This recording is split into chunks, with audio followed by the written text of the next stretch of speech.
Do you ever feel like you're living by rules you didn't even choose? I sat down with Melanie Gillespie, and wow, she opened my eyes to how we pick up beliefs, patterns, and even energy that aren't ours and how to let them go. This conversation gave me a whole new perspective on connecting with your true essence and learning to source your energy from within. It's powerful stuff. Melanie's insights will stick with you long after you listen. Welcome to Seekers and Shifters, where we talk to the world's foremost experts in personal growth and development and ask them everything we really want to know. Hey there, welcome to Seekers and Shifters, where we talk to the weirdest people we can find and ask them everything we want to know. And today, I knew you would appreciate that, Melanie, my guest, Melanie Gillespie. Do you want to introduce yourself? Sure. Yeah. Hi, I'm Melanie Gillespie. I have an MBA. I have a whole beautiful pedigree in the kind of Muggles world over many years, and we can talk about that later. I also would classify myself as a solitary esoteric mystic, and am working with the planet and working at a macrocosmic level to support the evolution of the cosmos, the evolution of the planet, and the evolution of humanity. And it's a really wild, fun time to be here on the planet doing this work. I love all of that. I too am an MBA. We are both people who went to business school and tried to be normal and then couldn't fight it anymore. Right? Is that right? Although I didn't go to business school to try to be normal. I went to business school to learn some more tools for the ways in which I wanted to change the world. But, you know. I was trying to be normal. It didn't work.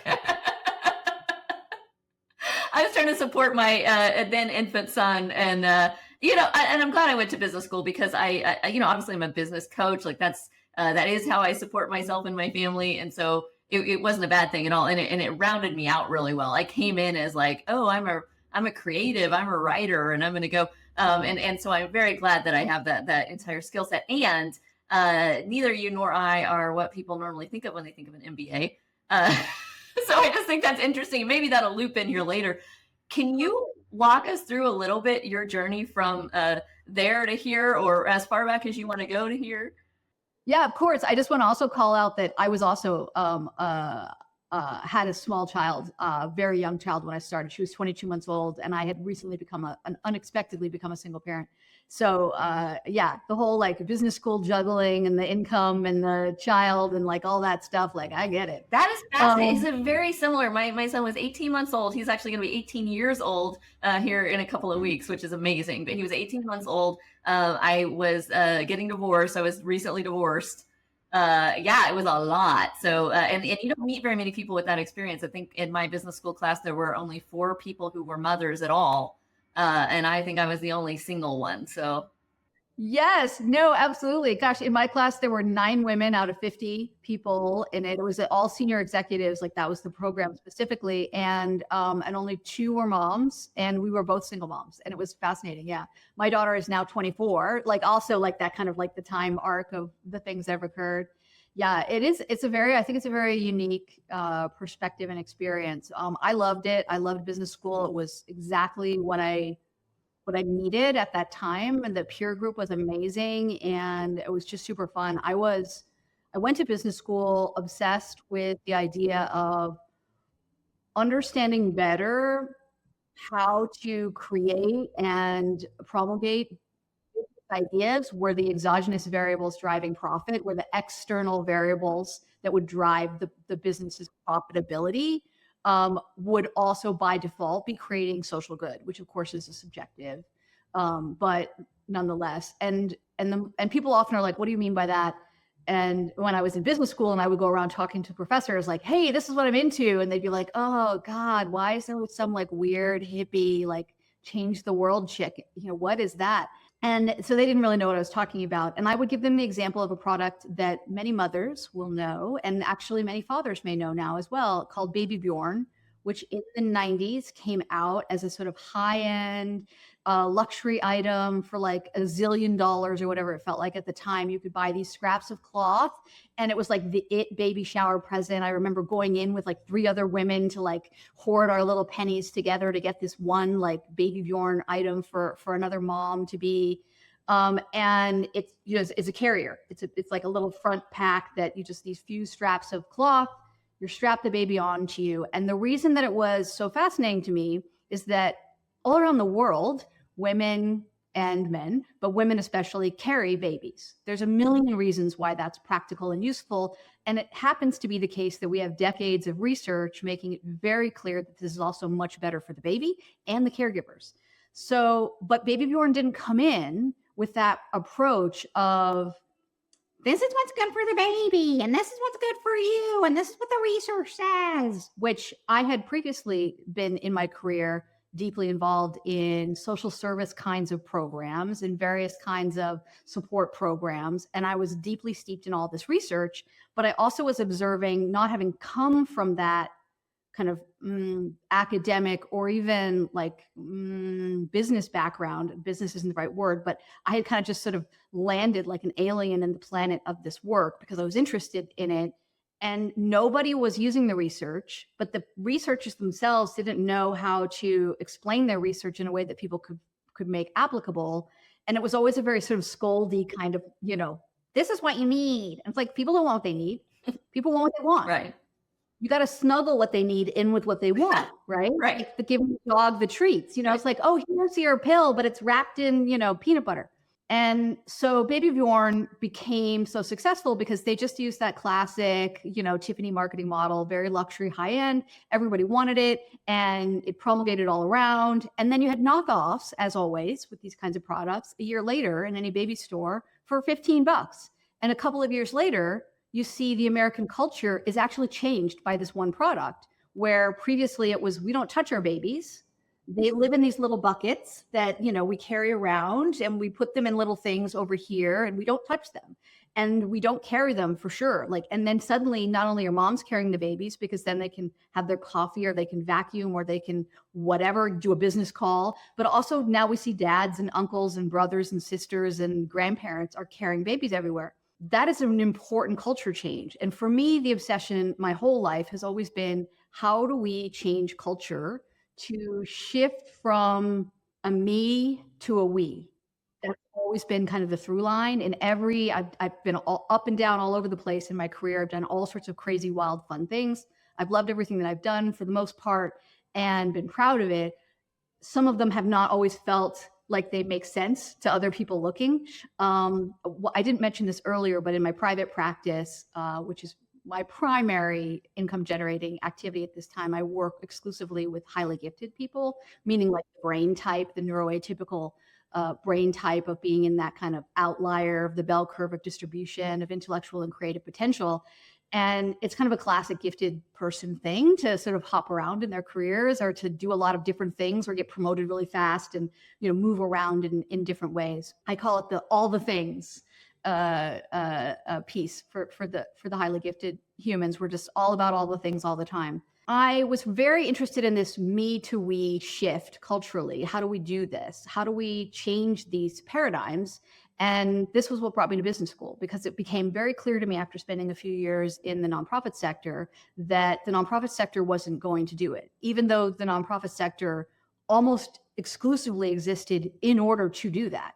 They weren't going to do it because that's not how the West, at least, and capitalism is organized. And how do you get the maximum sort of eyeball influence, so to speak? And it's really going to be, at that time, it's going to be business. It's going to be the dollar. It's going to be marketing. It's going to be, where do you have the, increasing feedback loop of resources to reach more and more people and to change things? And what does change for people? You said that the stories dropped in, and I want to talk about things dropping in. This is something that just in my personal journey, I finally stopped fighting the fact that, and I don't know if I call it channeling or whatever, but that I get transmissions from what I call them. I don't know who they are, and it's vulnerable for me to talk about. I mean, you can see that as I'm talking about it. But starting to embrace this part of myself and learning how to get out of my own way on it, because like a lot of high achieving people, you and me and lots of people that we know, and lots of people in Washington, D.C. where I live, and everybody listening to this, we tend to associate, if we have a problem, I'm going to do something to solve it. I need to do more. And what can I do to fix it? And when you start having this experience of things dropping in, it's like, I'm not doing that, right? In fact, something else is kind of working through me. And that can be an uncomfortable experience. But in order to really get the benefit of that, we have to learn how to stop doing for a fucking second and allow and be and let things come through. And that's what you do. I mean, so for everybody listening, the reason that I was initially interested in talking to Melanie is because Melanie is constantly publishing transmissions that she gets and saying, you know, here's what's going on with energies, and here's what's happening, and you might be feeling like this, and that's why if you're an energetically sensitive person, you might be noticing this, and here's the explanation for it. And it's been so helpful to me as someone who has just been exploring that I am an energetically sensitive person these past few years. So obviously you're very comfortable with this, Melanie, and this is what you do. But can you talk to our audience, who a lot of people are like me and they're just kind of in the beginning of realizing that they have these gifts, about what it's like to have things drop in, to work through you, how that works with you, what you're transmitting, where it's coming from, and anything else you want to say about it? No, absolutely. No, it's so important. And, you know, one thing that's really interesting about when you start kind of having a sense of like, am I receiving information? Is it esoterically received, meaning received from within, right? Which is really like all the word really means, versus exoteric. And particularly for people who are gifted, there is a strong tendency to chalk that up to just, that's my mind, or that's my brain, or that's my imagination. Oh yeah, I was like, shut up, I'm not crazy, I'm not schizophrenic, stop talking to me. I got work to do. Exactly. It's a really strong tendency. And so like it can start for people with like sort of, can you separate out, you know, intuition from that? Can you hear your heart a little bit? But heart can also be very, like the language that we use is a very big issue. So, okay. So anyway, but to answer your question, so I do not channel, and I discourage other people from channeling. And this is my definition of channeling and why I have this position. And I'm not particularly strong-minded about a lot of different things, but this one that I am. So I define channeling as when someone is allowing another energy or being to essentially like speak through them or talk through them. And we are, again, moving our authority and our access to authority to another being, and not through our own central channel. And we don't like, do you have like, how's your discernment on whether or not that is actually a good place to be giving that to, right? Like we think about just in mundane human day-to-day life, we have these conversations all the time about, is this media outlet valid? Is this fake news or real news? Same thing. When you're receiving kind of intel or guidance from energetics that you experience as outside of yourself, be questioning about that. Don't automatically assume like, oh, now I have special powers, so it must be good. And also sometimes you get information that's good information, like it's useful in that moment. That doesn't also mean that it's ultimately going to be a useful path. So I really encourage people instead, if you're starting to hear that, then what's available to you is inside is to come into your own center, to come into connection to your own essence, and to really get into connection with your own, I would call cosmic self or higher self. And that is really where your intel should be coming from. Can we go on a quick tangent real quick, Ben, about Abraham Hicks? Because I got to tell you, this was an entry point for me early on into all of this. And I mean, I actually found the other day I was unpacking like 15 years worth of stuff after moving out of a house, and I found the CDs. Like that's how old they were. That I had all the Vortex CDs and the Jerry and Esther Hicks CDs, and that is like channeling to the extreme, right? Where Esther is saying, no, Abraham is this other being that is talking through and is this one person. And so like, how do you feel about that? So things are different now than they used to be, right? It's like things have changed radically. The kind of the whole energies of all of the cosmos, which certainly includes this planet, it includes this universe, it includes other universes as well, just to be very clear. All of those energetics have changed radically. And here on the planet itself, on Earth is a being. She is a sentient being going through her own evolutionary leap. And we're along for the ride in our human forms. And humanity has this opportunity to go through its own evolutionary leap into what I call Homo lumens. That wasn't a path that was always open for humanity, frankly. But so it's really fun that it's here. It's really fun that this shift is beginning and is happening. With the changes of the energetics, the cosmic energetics coming into the planet, and then the planet like working with integrating those energies and sending back out her energies, and us being in the middle, receiving the cosmic stuff coming in and the earth stuff coming back out, it's changed everything. And the kind of dimensional array that's available on the planet now is very different than it was, even 5 years ago, certainly 10 years ago, 15 years ago, 20 years ago. What's available to people now in terms of accessing, if you will, esoteric capacities, is radically different. It's so much easier for people to access this stuff now than it used to be. And so it used to be that was the only way to go, that was, or one of the only ways to go. It used to be that it was extremely hard for people to have the kinds of awareness and experience and access that I have.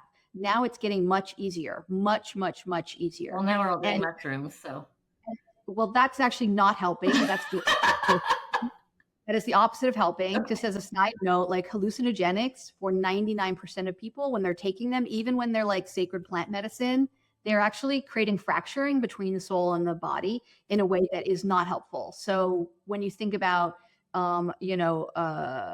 indigenous cultures where the ideas of taking these kind of journey medicines come from, the shaman in these cultures have spent years and years and years developing the capacity to create and hold an energetic container that allows the body and the spirit to stay integrated during the experience with the plant energy, with the plant being.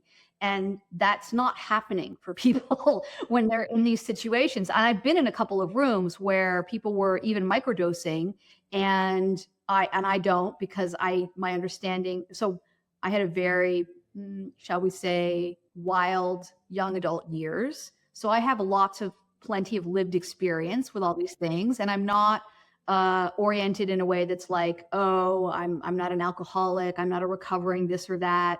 So there's no like judgment. It's just about, I know what this is like.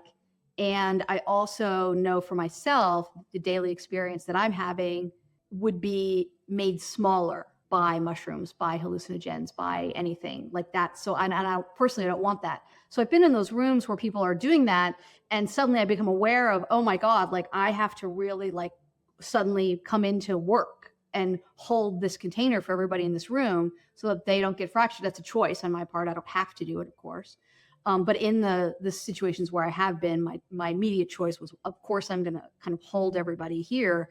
And then after the fact, fortunately, because of the rooms that I was in when this occurred, there were a couple of people who had enough discernment within their own selves around energetics that they understood what had happened and what I'd been doing. And they were able to give me some thanks for that, which is nice. Like, we want to be perceived, right? We want to be received, and we want that experience. I have no problem with Esther Hicks and with the work that she's done. And I don't have anything. I just don't want people to try to imitate that now, because things are all different. Everything's changed. So one of the things that I became aware of was that there's a very common idea in the sort of woo communities, spiritual communities. I'm just going to group it all together like that for now, of that Earth is going to split into two timelines, and that there's like an old Earth and a new Earth, and like you're going to get left behind if you don't kind of get on board.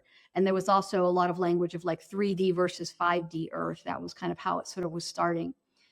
This energy in the cosmos of like this kind of bifurcation energy, this sort of chosen versus exile, that's gone. It's been ended, and we're in a completely different kind of cosmic spiral.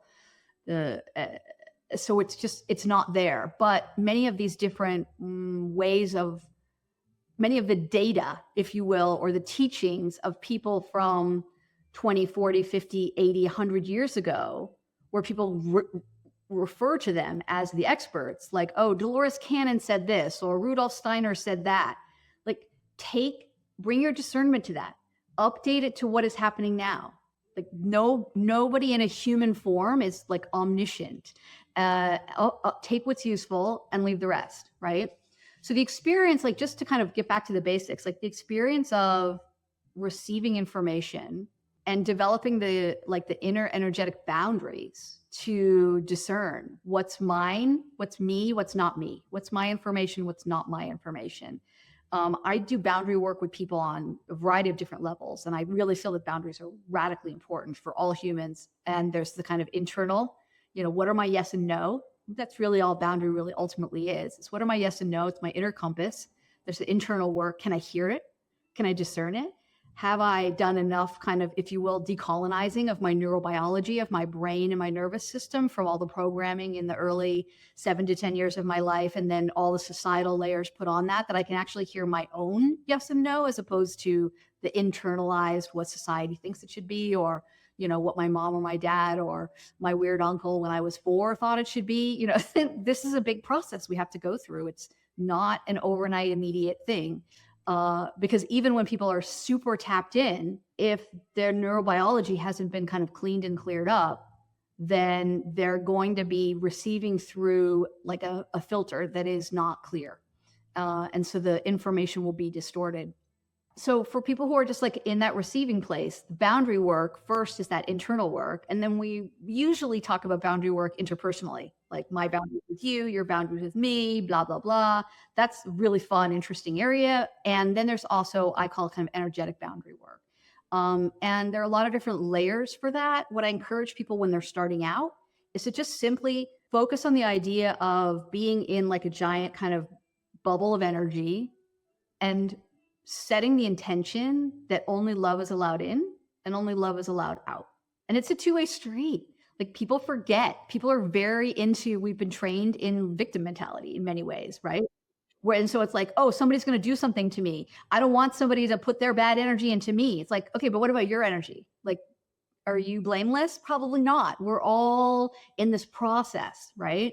So love in, love out, that's it. And just really like bringing whatever works for you around that is kind of where I really will start with people at the very basics.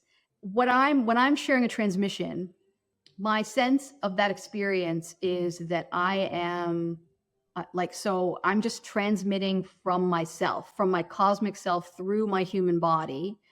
And I do talk a lot in my work with people around the idea of getting in touch with your cosmic self and learning how to kind of help your human self lean back so that your cosmic self can kind of be running the show, the more integrated they become. The evolution into Homo lumens is marked by a trinity union of your original self, your cosmic self, and your human self in the human body, which then creates access and experience where we can, from within the human body, have pan-dimensional access, meaning access to all dimensions. And dimensions, by the way, are not a place that you go to. People like sometimes will talk about like, oh, I'm going to the 6th dimension. It's like, nope, it's a perspective that's available. It's like, I often use the idea of a tall building with multiple floors looking out over the same landscape. And from the different floors, which in this idea are different dimensions, you're viewing the same landscape, but you have a different perspective because of which floor you're on. And in fact, one of the things that's coming now in the energetics this year in particular, and like right now really blowing up bigly and will stay dominant, is paradox and the capacity to handle and work with paradox.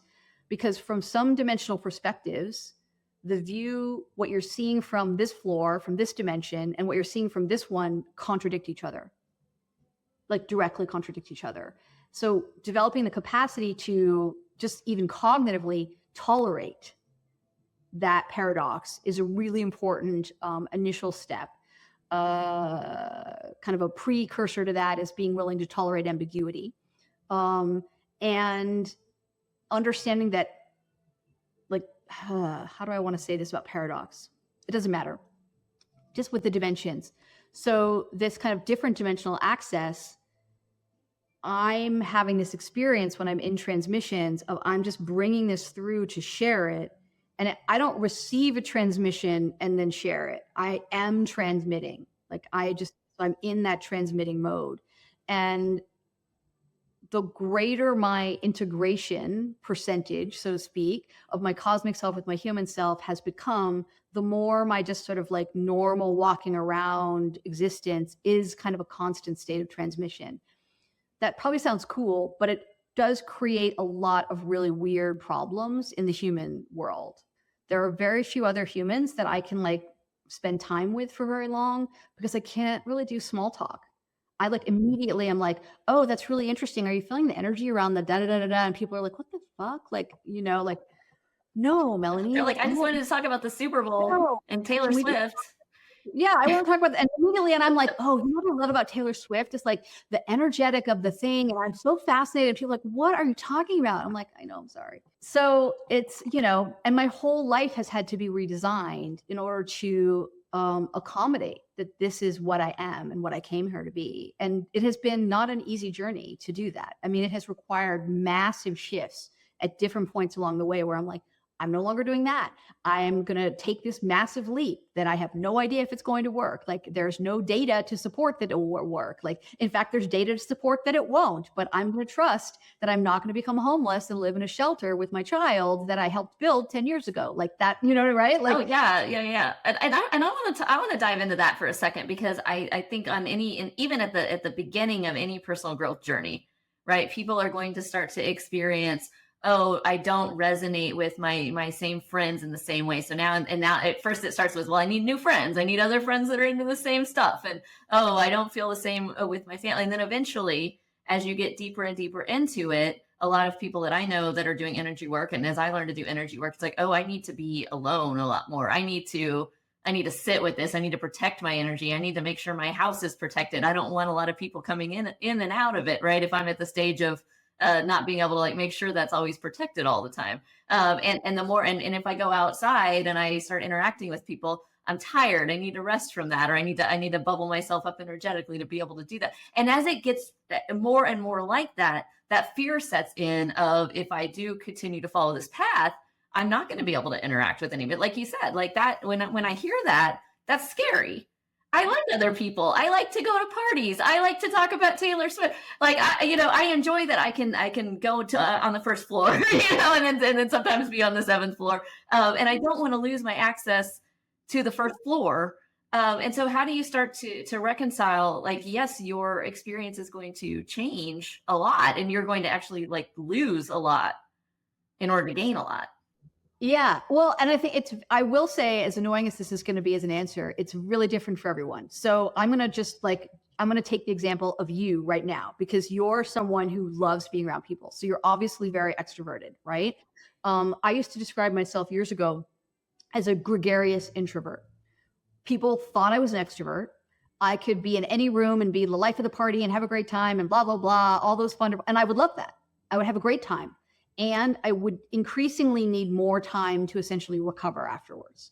So I'm going to use you as an example for this, because there are very specific ways that you can focus your own kind of inner pathway work so that you can still have both. And what it really comes down to is, okay, I want to describe it this way. So if we think of the concept of source, you might call it God, divinity, whatever. I like to just use the language source as like the center point of everything and the singular causeless energy from which everything has come.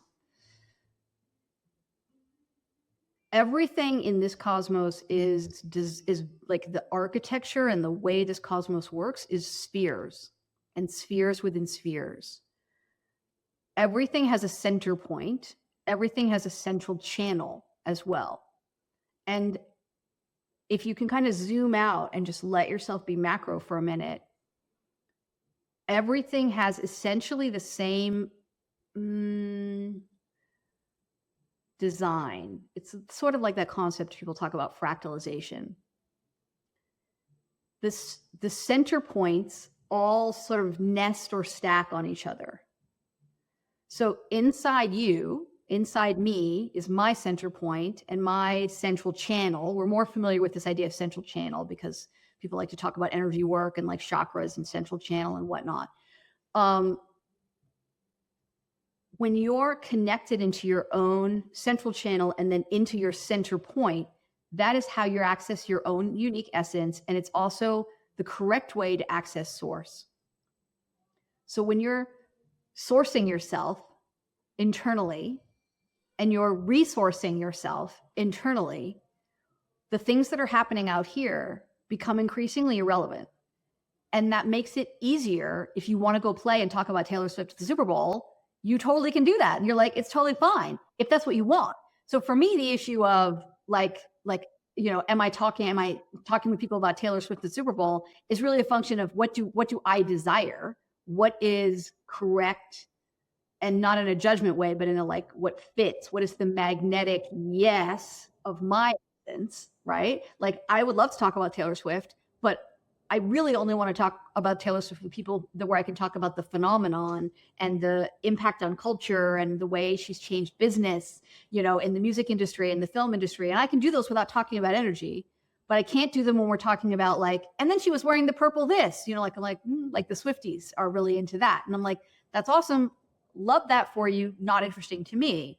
So it becomes this kind of, so it's sort of, again, it's this negotiation around boundaries. But because I'm really super internally sourced, I'm not sourcing through others.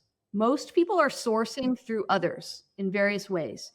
And this is actually why I very recently created a super pay what you want foundations set of materials on essence connection, because it's time for this to be like people doing this widely, to really get a handle on how am I sourcing myself and in what ways am I accidentally or I've been trained over a lifetime to source through others. And there are a million scenarios for why that's the case, but that is actually when it's like, oh, I've got to protect my energy, or I've got to like clean the energy in my house, or I don't want to be around these people, or that's a function of like splitting how you're sourcing yourself ultimately, right? That it's like, oh, I'm getting too much access to sourcing from them, or I'm letting them source from me because I haven't gotten like clean and clear enough in my own channels that it's not available to somebody else to source through me, because you're not helping someone when you let them source through you. The exception to this is your own child, because you're, particularly as the mother, you're like the mother root, and that's a completely different story. But in every other situation, you're just enabling somebody else's distance from their own essence and their own source connection. So it's to everybody's benefit to get better at what I call differentiation at an energetic, at an esoteric level. And the cosmos is in fact designed for differentiated communion. So it's this coming into more and more of this sense of my essence, the pure, unique essence that is mine, that no other being in this cosmos has. And I'm not just talking about your human self now. I'm talking about your whole cosmic self across all of your lives and experiences in the entire cosmos. Your essence is uniquely yours. The cosmos is essentially like, think of it as being made of like a trillion Legos. Those Lego pieces are essentially deconstructed and reconstructed in all these different unique ways. And one of those versions is me, one of those versions is you. And the deep sacred current of life force and source, they want to see all those different versions of itself. And so it's looking through the lens of you as a prism. And how clean and clear is that, if you will? Like the web of life is like a giant, huge, like net of Christmas tree lights, and each one of us is like one of those little bulbs. And how cleaned off or mucked out, or gross is the little glass that's what's allowing our unique light to shine through. And so, yeah, that's what it's really about. The more you get into that inner clarity and connection of the me, not me, of my essence, what is my essence, and you're filling your own body with your essence, and you're doing some of the more nuanced energy work around finding the places where like, oh, like this section of like my light filaments is like not flowing correctly, and I got to like open that up more, and like something's happening here, and you're doing all of this. This is the journey, right? Like you're getting it open and getting it flowing through you. Then your energy just becomes unassailable. Like it's like a perfect sphere, but actually it's like a trillion tiny perfect little spheres making up kind of your whole field. And you're then available for the level of communion that everyone craves. Like, I want to be in communion with people. I'm designed for that. The human body is designed for social connection. We're designed to touch each other. We're designed to like, hey, like, let's hug, like, hello, like you, I love you. Like, let me touch you, like oxytocin happening now, we're designed for that. And we want that communion, but we really only are having that in the full way when we're also really differentiated too. And then the other beings, sort of like little tiny little bubbles of essence, and ours can really just sort of flow through each other. It's not about we merge and become the same thing. We already did that. We know what that is. That's source. We're here for this differentiated comedian. We're here for, and it's why everybody has this like, I want to be special. Of course you want to be special. You want to see your own unique specialness. And until you see it yourself, you're looking for it in the eyes of others. Right. Right. That was a little bit of a long. No, thing. no, but I love it because it's so, you know, we go around, we tell even our kids, right? Oh, just be yourself. Just be yourself and you'll find the friends that you're supposed to find. Or, oh, it's your first job interview. Just be yourself, or your college interviews. Just be yourself. And that's really what we're saying. But it's so complicated because we are so conditioned to find our approval in others, right? I live in Washington, D.C. I work. Decolonize our neurobiology is how I talk about it. Like that's what it is. Decolonize it. Like it's the brain's conditioning, the nervous system's conditioning. And there's a lot of work that often has to go into that. Even people it's a lifetime of undoing, especially when you've been in business, if you've been in sales, if you've been in, you know, where you're constantly attuned to like, or marketing, what is the thing that I can say that's going to create this result in a marketing and then we have to, you know, when I teach sales, we're unteaching that all the time. People are in there trying to think about what to say. And it's like, you're not going to sell anything if you're thinking about what and I'm teaching the opposite, by the way. When I'm doing business work with people, I'm like, what is you?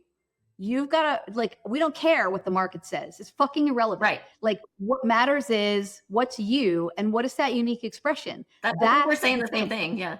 Oh, okay, good. Well, just for the sake of other people, like I've seen some of the stuff that you share, and I would agree that you are very well like expressing yourself in your essence and how you, whether you use that language or not, in how you do that work. And so I can imagine you doing that really well with other people. But to get people to decondition around this idea of like, but will people value it, and how will they value it, and how much pricing should I put on it? It's like, it doesn't matter. It doesn't matter if it comes from here. Arbitrary. And I'm teaching people, and I'm telling them like, don't sit down and write a marketing post every Tuesday at 10 a.m. because then you're going to sit down and say, what do I want to write for my marketing post? Or what do I want to write for my email? Write when you feel like writing, right? When you feel like you have something to say or you have something to share. And then if you want to wait and post it, like, okay, but really it's going to connect better when it's genuine. And I could say the exact same words. I could write the exact same words from an intellectual place versus from a heart place. And when I'm feeling it, it just connects differently in a way that it's hard to even explain. Energetically, it expresses differently. The energy that you were in when you created and transmitted, because everything is around this create, transmit, particularly for the highly gifted. It's all about this rhythm of create, transmit. And like, am I in the right modalities and rhythms for how I'm creating? Am I in the right modalities and rhythms for how I'm transmitting, for how I'm putting out in the world? And I don't mean transmit like in the way when I talk about transmissions. Like, it doesn't have to be esoteric. It's like, I'm making the coolest widgets on the planet. Am I doing it in the way that works for me, for my unique kind of energy architecture and design? Am I then transmitting it in the way that works for me? And this idea of like, oh, I'm not going to do it every Tuesday at 10 a.m. One of the things that I find that people run into when we encourage them correctly, like do it when you can be in that energy, is also, well, but how do you get into that energy? Like, how do you start being more in charge of that or being in it more frequently? Because often people will go through a very extended phase that can be very painful to be in of, I'm not really feeling it, so therefore I can't do it. But then it feels like I'm in a downward spiral, right? Of like, oh, I'm not doing the things and therefore blah, blah, blah, like life is going to be terrible. And I can't pay my bills and, whatever the sort of practical realities that people are worried about. And by the way, like that experience is not a function of what dollar amounts in your bank account. I work with some extremely quote unquote wealthy people, and they have these same exact issues. Our relationship with money energies is not about the volume of money. And I know that's one of those things that can sound like super fucking annoying if you don't have a lot of money. I mean, I've been there. Like I was very, very, very like scraping by as a single mom, scared out of my mind. And I'll tell a funny story like about exactly that. Somebody was, do you remember when Elizabeth Gilbert's Eat, Pray, Love came out, the book? Several different people in the week that it came out came to me and they were like, oh my God, Melanie, you have to read this book. Like, this is totally you. Like, it's like you're like, this is about you or something. And I was like, I don't really feel it, but finally somebody actually gave me the book and I was like, fine. So I started reading and I was fucking furious. I was enraged. I was like, who is this person who has all this money to go spend a year having a spiritual existential crisis? Fuck her. Like, I'm trying to pay the bills. This is 20 years ago or whatever it was, 15 years ago. And, and pretty quickly I could laugh about it. And now I find it to be a hilarious story, but it's very real. It's like, where are you at? So we have to kind of meet people where they're at. And what is the way that we can help people get into a slightly different energetic place so that what they are creating and putting out there for their marketing thing or whatever it is going to be coming from a higher energetic and not from like a fear grabbing energetic. Because one of the byproducts of this expansion of esoteric capacity is that people are more and more able to discern what's going on. So they can feel that like grabby, needy energy, whether they put words on it or are conscious of it or not. And it creates a subtle repulsion, like just from a magnetic. Oh yeah. Well, yeah. I mean, and I'll explain it as like a dating when I'm teaching it in business. I'm like, it's like when you're dating, if somebody really, really wants that date, you can feel it. And that's it. You got to be cool. But sometimes you might like that. You might like that. The person really wants to go on a date with me. But it's like, do they really want that date with you because they think you're fucking the bee's knees, and that's interesting to you, or are they like kind of like, I just need a date? Yeah. There's a difference between I want you and like I want a girlfriend. Right. Big difference. Like a whole world of difference. Yes, exactly. Yeah. Or I just want to. Yeah. But anyway, we'll leave it at that. We'll keep it PG. For the kids. So many children that listen to this. I know, right? And it's like I've already been dropping F-bombs throughout, so that's totally lost. But yeah, no, it's fascinating. And, because one of the things that I love about entrepreneurialism in whatever form, whether you're like, going for it where you're like, I'm going to do the 10x hockey stick, get the investors and try to get bought out, or you're just running your own lifestyle business where it's about like, oh, I'm bringing everything in for myself and that's interesting and fun to me, or I have a small team or a medium team. I don't care, right? But when you're the person bringing in your own money and there's no paycheck happening, it is a fast track on the spiritual path if you want it to be, because there is no place in your business to hide.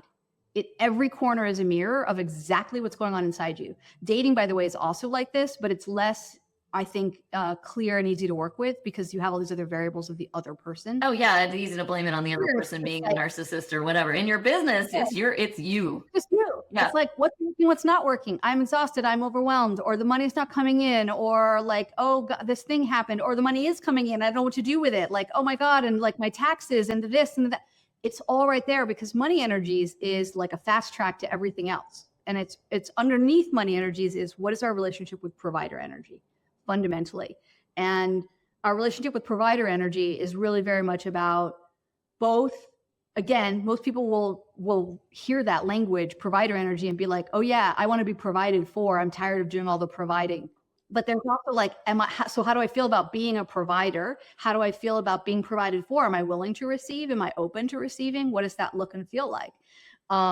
Which actually just remind me to come back and speak a little bit to like masculine, feminine polarity, tantric stuff. I think we have to do a whole other episode about masculine, feminine, polarity, tantric stuff. I want to drop like 2 minutes on it anyway, just to like give people the like little quick, some quick things to think about. But provider energy, the other thing that happens in particularly in kind of Western culture, although not exclusively actually now that I say that, but is this idea that provider energy is about masculine energy and again, we have this like, oh, masculine energy is about people who are in biologically male bodies. No.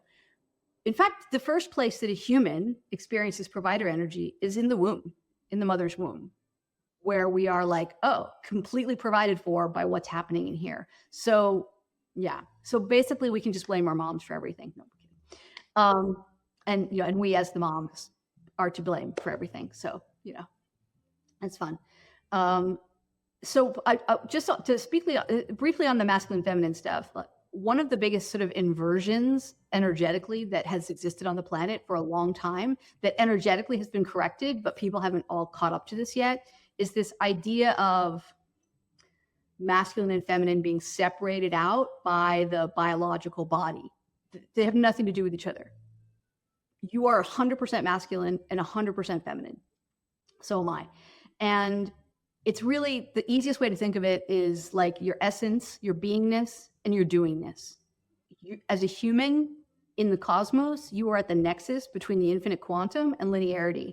And your experience is about perceiving into and pulling from the infinite quantum and translating and organizing that into linearity in some way. And it doesn't, and I don't just mean linearity in the physical, because linearity exists in any creational space in the cosmos. So it's more fluid and, sort of slippery from a higher dimensional perspective. But this is what we're doing, is we are translating from the infinite quantum and organizing it into linearity. And that infinite quantum, that essence, that is really ultimately the feminine, if you're going to use that language, which I don't very often. And then that sort of the organization of that is the masculine. Internally, energetically, the way that I see energy around the body and around the planet and around everything is essentially like a double toroidal field.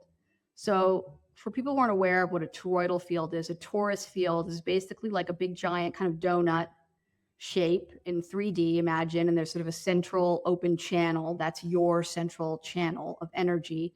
And energy is going, and I say it's a double one, because you've got energy that's kind of flowing up that channel and out around the edges and then back in. And then there's also, it's going out from the bottom up around as well. So it's both coming in and going out, but in different ways on the top and the bottom. And then you're also receiving energy into that central channel and through that bottom channel, and you're sending it out. You're both a lighthouse, and you're both a radio tower sending out and receiving in. And inside that energy, I experience my own energetics as a very intricate array of like light filaments. I don't have this experience of chakras that people have. I find that to be reductive and also isolating in my energetics. But that doesn't mean that there aren't times when you're like, oh yeah, this part of my body that we might think of as solar plexus or throat, like that there's something happening in these areas. So it's not about discarding it. It's about allowing there to be more than just that. Inside your central channel, inside each of the little light filaments, is that center point that I mentioned earlier. And that center point is essentially, it's like a singularity. And energetically, we're both kind of moving down in through a black hole esoterically. And at that center point, that singularity point, we're then sort of moving out into a white hole. So there's sort of like, so we're either kind of like stripping away, purifying, stripping away, boom, down, out into the white hole. We're coming out and we're like adding, we're expanding, we're creating, we're doing things. And this is happening in every layer of your being all the time. So that sort of alpha, omega, alpha, masculine, feminine, like these are both there, but there is this third force, this sort of singularity force, and that's important to understand, because the cosmos creates in trinity spirals, not in polarities. And we have been very much of a mindset that is about polarity only. And really we're coming into this phase of like, it's not just about polarity anymore, but paradox. And then what is this third force that essentially pierces paradox and raises all of it up, not getting rid of the two opposing things, but sort of allowing them to exist all together. I love it. And I want to do like a whole other episode with you where we talk about quantum. we get into all of that. We do have to stop now because this one's bit like, we could talk for hours and hours and hours, and we will. I think we'll have you back if you're happy to come back. And I want to start with that quantum piece when you do so. So we'll just leave that as a teaser for our friends. But in the meantime, Melanie, thank you so much for being on Seekers and Shifters. We really appreciate having you here and sharing all of your wisdom with us. And we're going to want to hear more of it in the future. But I just really appreciate you being on the show today. My pleasure. It was super fun. Super fun. Welcome to Seekers and Shifters, where we talk to the world's foremost experts in personal growth and development and ask them everything we really want to know.